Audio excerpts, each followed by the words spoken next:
సరిగ్గా ఎన్నికలకు ముందు 25,000 కోట్ల రూపాయల విలువైనటువంటి డ్రగ్స్ కంటైనర్లో విశాఖ పోర్టుకు వచ్చేసినాయని, అవి మొత్తం కూడా వైఎస్ఆర్సీపీ నాయకుడు జగన్మోహన్ రెడ్డి గారికి సంపదనివ్వటం కోసం వచ్చినాయని, ఆ డబ్బు తీసుకొని ఎన్నికల్లో గెలవడానికి జగన్మోహన్ రెడ్డి గారు ఉపయోగించుకోబోతున్నాడని, ఇంకా కొన్ని సోషల్ మీడియాలో అయితే మెయిన్ స్ట్రీమ్ మీడియానేమో ఆ డ్రగ్స్ ఆంధ్రప్రదేశ్ రాష్ట్రాన్ని డ్రగ్ ఆంధ్రప్రదేశ్గా మార్చేశారని, మరి జగన్మోహన్ రెడ్డి గారి హయాంలో విచ్చలవిడిగా డ్రగ్స్ పంపిణీ జరిగిపోతూ ఉందని, విదేశాల నుంచి డ్రగ్స్ వచ్చి పడిపోతున్నాయని, వేల కోట్ల రూపాయలు జగన్మోహన్ రెడ్డి గారు సంపాదించేసుకుంటున్నారని, మరి ఆ అక్రమ సంపాదనతోటి రేపు ఓట్లు కొనుగోలు చేస్తాడని,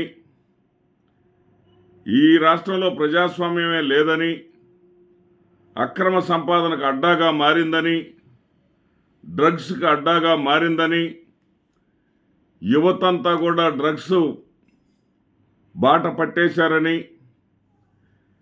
యువతంతా కూడా చెడిపోయారని, ఈ జగన్మోహన్ రెడ్డి గారు కానీ కొనసాగితే ఇక ఆంధ్రప్రదేశ్ రాష్ట్రమే మిగలదని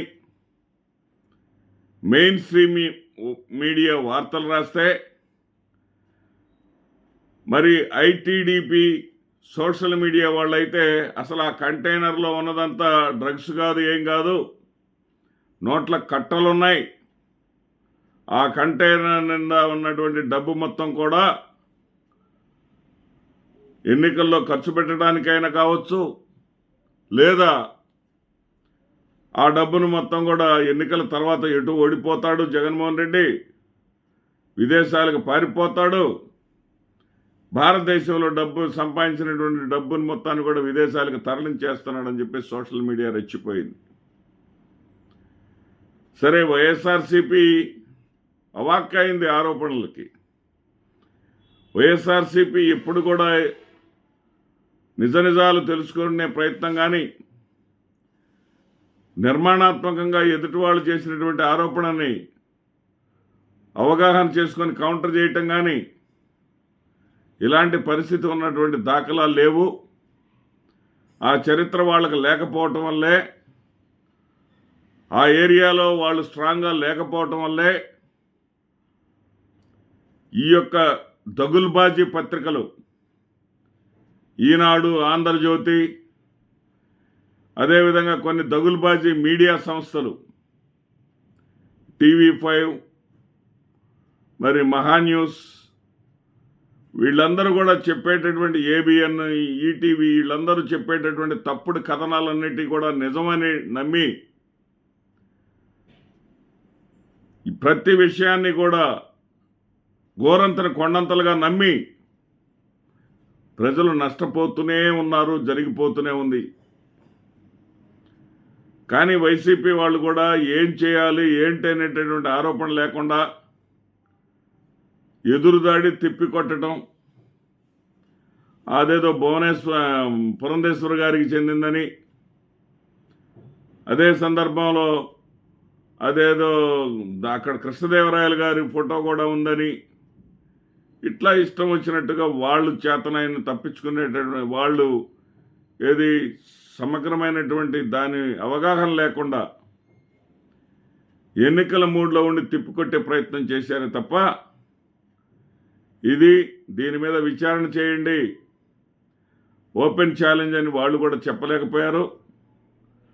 వాళ్ళు ఈ మీడియా పరంగా వాళ్ళ మీద జరిగేటటువంటి విష ప్రచారాన్ని, విద్వేష ప్రచారాన్ని, తప్పుడు ప్రచారాన్ని తిప్పికొట్టడంలో అప్పుడే కాదు ఇప్పటికీ కూడా వాళ్ళు వెనకబడే ఉన్నారు అనటంలో ఎలాంటి సందేహం లేదు.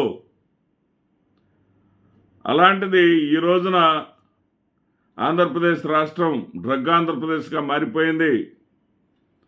మరి ఇంత దుర్మార్గమైనటువంటి తీవ్రమైనటువంటి ఆరోపణలు చేసినటువంటి ఈనాడు, ఆంధ్రజ్యోతి, TV5, మహాన్యూస్ వీళ్ళందరినీ మెట్టుతో కొట్టినట్టుగా, మెట్టనే కన్నా చెప్పన్నా కానీ తప్పులేదు. ఎందుకంటే అంత దుర్మార్గపు ప్రచారాలు, వాళ్ళ అబద్ధపు ప్రచారాలు, అసత్య ప్రచారాలు, వాళ్ళ యొక్క రాజకీయ స్వార్థ ప్రయోజనాల కోసం, వాళ్ళ డబ్బు పెచ్చ కోసం, డబ్బు సంపాదన ఏకైక లక్ష్యంగా ప్రజల్ని ఎల్లవేళలా ఆందోళనలోకి, అలజడిలోకి నెట్టేసేటటువంటి ఒక విషపూరితమైనటువంటి ఇంకుతోటి కలాన్ని నింపి ప్రజల యొక్క మెదళ్లను తొలిచేటటువంటి ఇలాంటి దుర్మార్గులను చెప్పుతో కొట్టితే తప్పు లేదు కాబట్టి ఆ పదాన్ని నేను వాడా.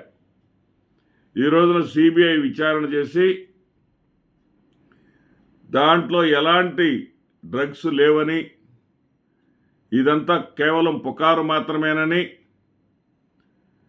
వాళ్ళు ఎప్పటి నుంచో ఈస్టు దాని ద్వారా ఆ షిప్ ద్వారా తెప్పించుకుంటారని, అదే విధమైన ఈస్టు ఉంది తప్ప అక్కడ ఏ విధమైన డ్రగ్స్ లేవని చెప్పేసి సిబిఐ తేల్చేసింది.